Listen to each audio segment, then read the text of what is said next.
Assalamu alaikum wa rahmatullahi wa barakatuh. Respected Principal Director Sir, Chief Guest and my dear friends. First of all, I greet you with the greeting of Islam.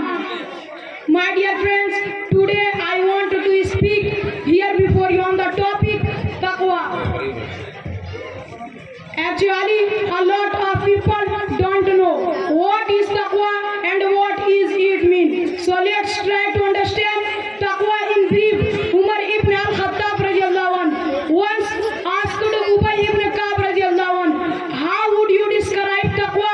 In reply, Ubay asked, have you ever had to traverse a thorny path? Umar replied, yes. And Ubay then continued, how did you do so? Umar said that he would walk carefully through after first having collected his loose flowing clothes in his hands, so nothing gets caught in the thorns. Ubay said, Umar, this is Taqwa, and now listen what Quran says about Taqwa. وَتَزَوَّدُوا فَإِنَّ خَيْرَ زَادِ التَّقْوَى وَاتَّقُونِ يَا أُولِي الْأَلْبَابِ.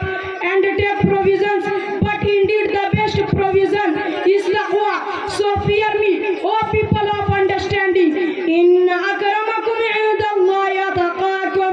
Certainly the most noble amongst you in the sight of Allah is who have the most noble amongst you in the sight of Allah.